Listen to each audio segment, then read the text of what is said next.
Hello everyone, thank you all for coming. It's great to see so many faces out in the crowd.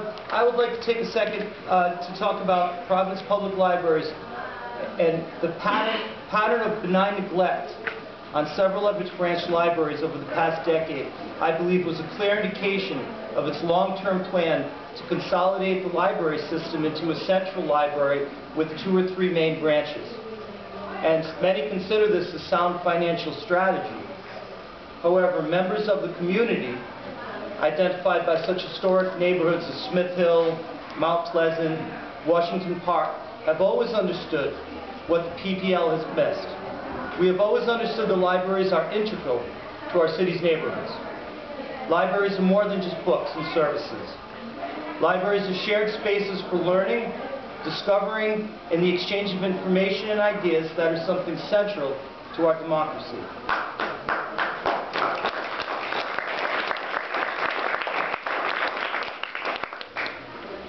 But the bricks and mortar that constitute these spaces are in great jeopardy. I just want to speak for a few minutes about some of the concerns in our buildings that require immediate attention. And I'd like to preface these words by recognizing the exceptional job done by our maintenance staff, headed by Mike Nickerson.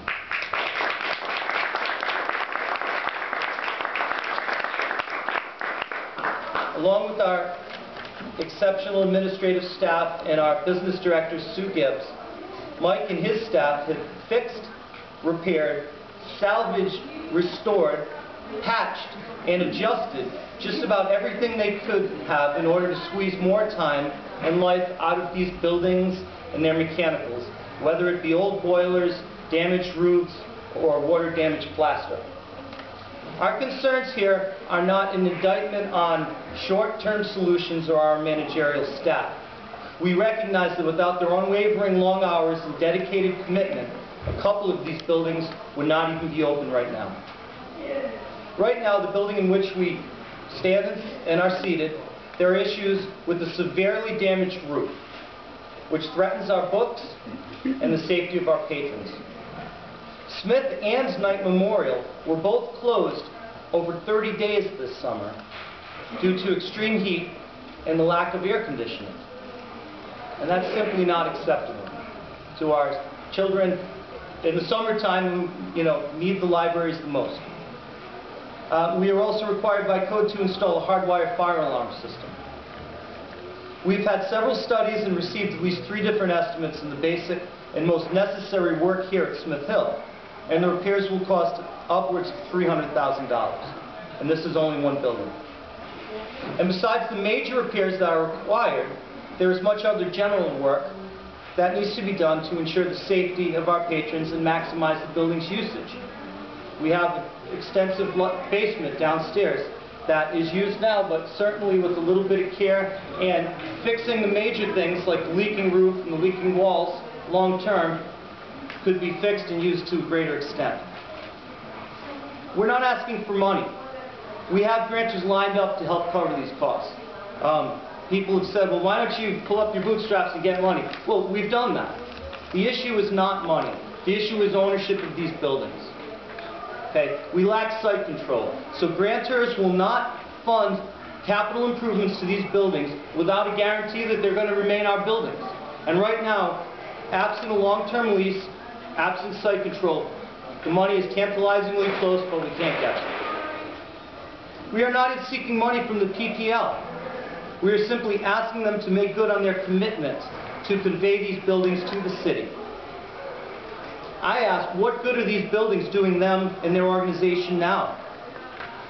The president of the board of directors of PPL, Bill Simmons, was standing in this very building during the recent severe flooding in the spring. He appeared shocked at the damage because there was water leaking, despite the great extent that our maintenance staff took to fix these leaks. I appeal to him and to the PPL board to stop their obstruction of our ability to accomplish these needed repairs. Any reason...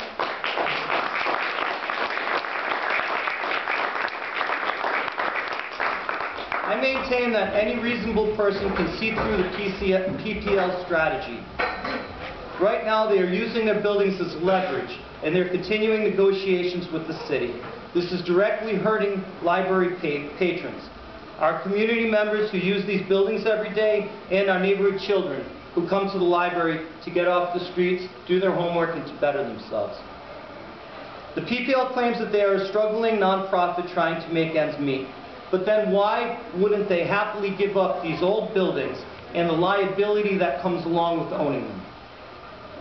If they do not want to give the buildings up, I urge them to be good landlords and use some of their savings to fix these buildings.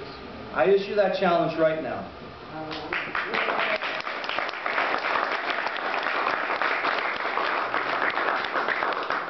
I'm a neighborhood resident, and I work in this neighborhood, and specifically in affordable housing. And I can tell you from direct experience, we have enough trouble with absentee landlords in our community. We don't need one more, which we have right now, unfortunately. I urge the PPL to do the right thing, convey these buildings so we can fix them. Thank you.